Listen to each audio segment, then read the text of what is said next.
কাজ না থাকার কারণে, গাড়ি না থাকার কারণে শ্রমিকদের সংখ্যাও কমে গেছে, তারাও মানবেতর জীবনযাপন করতেছে। ধীরে ধীরে মানুষের কর্মহীন হয়ে পড়েছে।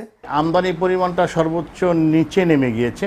এই বন্দরে ইট কল লোন, ব্যাংকের লোন, কর্মকর্তা কর্মচারীদের বেতন, এই সমস্ত জিনিস পরিশোধ করার মতন ক্ষমতা হারিয়ে ফেলেছে আমাদের পরিচালক মহোদয়রা। যে কোনো ব্যাংকে আমরা যদি এলসি করতে যাচ্ছি, ব্যাংকরা নিরুৎসাহী করতেছে এবং ডলার রেটটা স্থায়ী থাকতেছে না।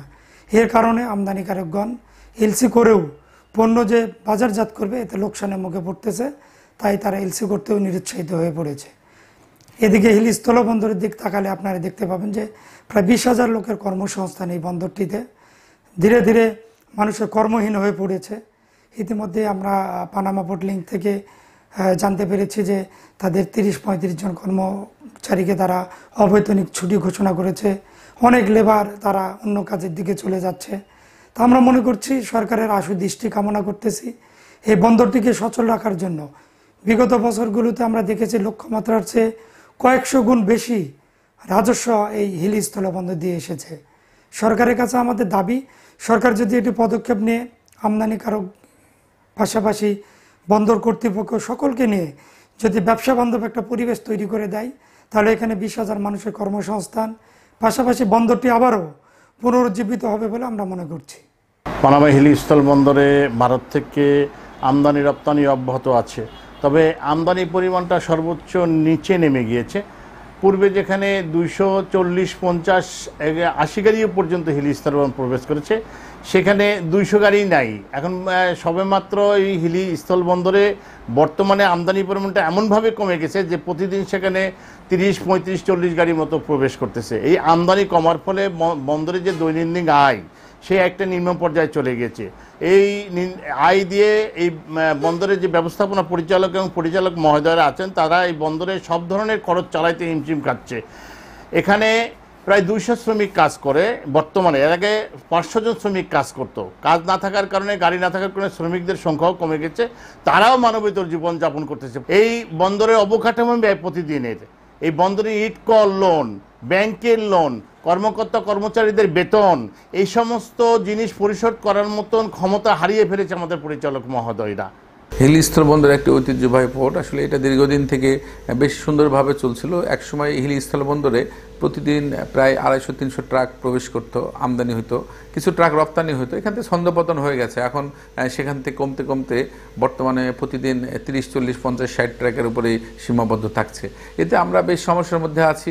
বিশেষ করে শ্রমিক ভাইরা খুব কষ্টই দিন যাপন করছে, সিএনডি এজেন্টরা বসে আছে, আমদানিকারকের স্টাফরাও মোটামুটি বসে থাকার মতোই। এর বেশ কিছু কারণ আছে। কারণটি হচ্ছে ব্যাংক কর্তৃক এই এলসি দেওয়াতে কিছুটা গড়িমসির ইস্যু আছে। নগদ টাকার এবার এলসি খোলার একটা ব্যাপার আছে। ব্যাংক কোনো ফ্যাসিলিটি সেরকম সাধারণত ইম্পোর্টার দ্বারা দিতে চাচ্ছে না। পাশাপাশি ডলারের তারতম্যের একটা ব্যাপার আছে। ডলারের দাম বেড়ে যাচ্ছে, কমে যাচ্ছে। আমদানিকারকরা মাল নিয়ে এসে বিক্রি করে খাওয়া দাওয়ার পরেও তারপরেও কেন জানি অনেক সময় বেশি দামে ডলার বিল ছাড়তে হচ্ছে। বিধায় এখানে একটা লোকসানের আশা থেকে যাচ্ছে। এখানে এই কারণেই আসলে ইম্পোর্টগুলোর উপরে কিছুটা নিরুৎসাহিত হয়ে যাচ্ছে আমদানিকারকরা। লস খেতে খেতে কিছুটা একটু বিরক্ত, তিক্ত।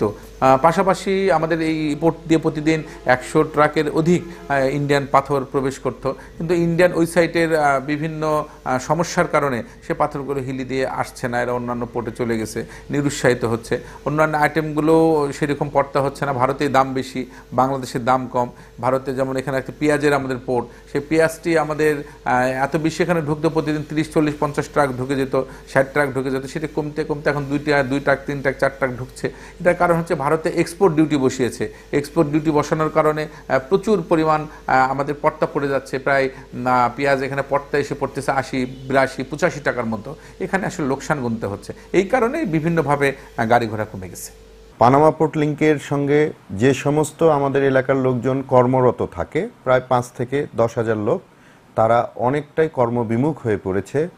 এতে আমরা মনে করছি যে এতে এলাকায় বিভিন্ন সমস্যা দেখা দিচ্ছে এবং এর ফলে আমাদের এলাকার ক্ষতি সাধন হচ্ছে। এর সাথে সাথে যে রাস্তাটি রয়েছে, স্থলবন্দর কেন্দ্রিক যে রাস্তাটি, এই রাস্তাটি দীর্ঘ 3.5 বছরেও এটি এখন পর্যন্ত অধিগ্রহণের কাজ সম্পন্ন হয়নি। এর কারণে রাস্তাটিও হচ্ছে না, জনগণ অত্যন্ত দুর্ভোগের মধ্যে আছে। এই কারণেও আমাদের এখানে আমদানি রপ্তানি কার্যক্রম অনেকাংশেই কমে গেছে বলে আমরা মনে করছি।